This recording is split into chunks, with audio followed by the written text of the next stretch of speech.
Olá!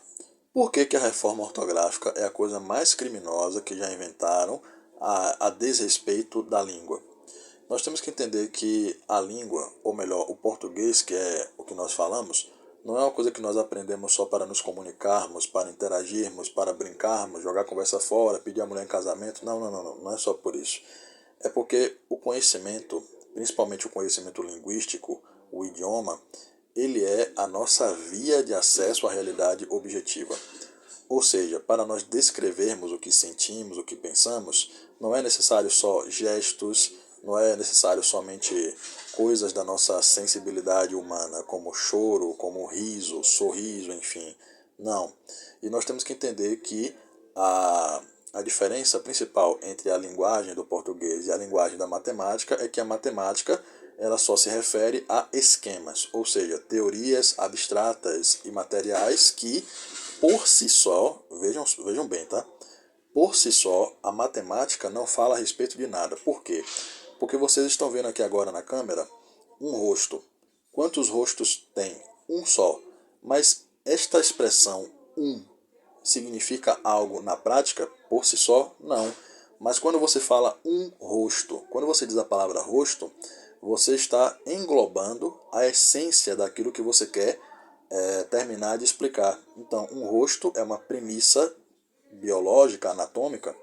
Então, qual é a principal diferença entre a linguagem do português e a linguagem dos números? É que os números, por si só, eles só explicam esquemas lógicos, abstratos, teóricos, gradativamente ou diretamente ou fatalmente, porque a ciência exata, ela é, tipo, ela não pode ser adulterada convenientemente em qualquer situação, diferentemente da língua que pode sim englobar não só a própria linguagem do português, mas incluindo os números. Afinal, o número um é uma palavra, dois é uma palavra. Mas sendo mais direto, por que a reforma ortográfica é a coisa mais criminosa que existe? Porque nós temos que entender que o português, por exemplo, deriva do latim. O latim é a língua desenvolvida pela Igreja Católica. Você vê que antigamente nós estudávamos os algarismos, nós estudávamos, por exemplo, veredicto. A palavra veredicto vem do latim e significa sentença.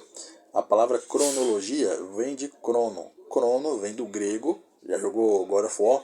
Pois é. Crono vem do grego, ou cronos, né, no caso. Crono vem do grego e significa tempo. Ou seja, cronologia. Eu quero assistir um filme, sei lá, o bicho vai pegar.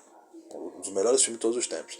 Mas eu quero começar pelo primeiro. Por quê? Porque eu quero começar pela cronologia correta. Eu poderia começar do segundo. Sei lá, eu vou assistir Shrek. Eu vou começar pelo segundo. Eu vou começar pelo terceiro. É a cronologia. Ou seja, é uma coisa que se trata de tempo. Temporalidade, causa e efeito. Sequência temporal.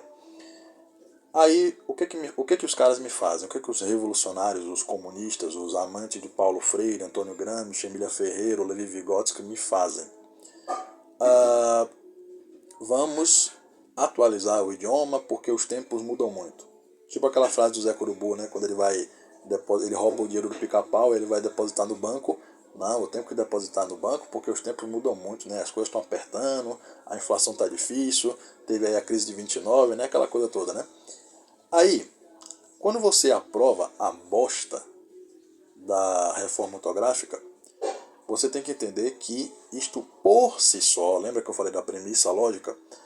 A premissa da reforma ortográfica é fazer com que coisas do passado, coisas da antiguidade, coisas da nossa história, da nossa herança, da nossa identidade nacional, que deriva dos nossos antepassados, se torne ilegível. Ou seja, Machado de Assis, Herberto Salles, Graciliano Ramos, Manuel Bandeira, José Geraldo Vieira, Olavo de Carvalho, tudo que a literatura ou filosofia ou história dos grandes no Brasil foi produzida, foda-se. Por quê? Porque se o cara escreveu o que ele escreveu 10 anos atrás e agora a ortografia é outra, e pior, você tirando acentos, chapéus, tios, você cria uma facilidade absurda para que analfabetos prosperem, você cria uma grande confusão mental, porque quando você está tirando os acentos, você está tirando a expressão forte ou fraca da palavra, ou ambígua, né? Nós podemos pegar aquela expressão, a crise foi acentuada. Por que eu falo a crise foi acentuada? Porque quando você coloca um acento no E, o E se torna E. E com acento, E. Sem acento, E. Então, é uma expressão que, inclusive, engloba teorias, explicações que podem ser usadas, expressões na vogal, expressões na consoante, aquela coisa toda. Então, a reforma ortográfica, além de destruir o nosso passado, nossa literatura, o que os nossos antepassados escreveram, nossa identidade nacional, que era católica sim, tá? Não só por causa do latim, mas também por causa das festas de guarda, o calendário litúrgico, a arte sacra, a música erudita, nomes de cidades que homenageiam santos, como São Paulo, como né, tem aquela cidade, acho que é uma cidade de Santo Amaro. Eu, por exemplo, né, moro em Salvador, né, na Bahia. Então, Salvador é quem? É Lúcifer, como dizem esses palhaços aí fora do templo satânico? Não, Jesus Cristo. Então, tudo isto que envolve a língua, que envolve a literatura do passado, os caras cagam e vamos beneficiar a reforma ortográfica, que é uma ideia revolucionária, não só para destruir a nossa cultura, mas para favorecer confusão mental e analfabetismo funcional. E digo mais, o pronome neutro, né? Aquela viadagem do ele, ela, elo. Gente, se vocês lerem 1984, eu vou pausar o vídeo, eu vou pegar o livro, tá, que eu tenho aqui em mãos, e eu vou explicar uma coisa muito séria, que vai ser uma das coisas mais sérias que eu já falei neste canal. Vamos lá. Voltando, este livro aqui, que é um dos melhores livros da história humana, tá bom? Você que gosta de literatura, você que gosta de ciência política e filosofia, dá uma olhada.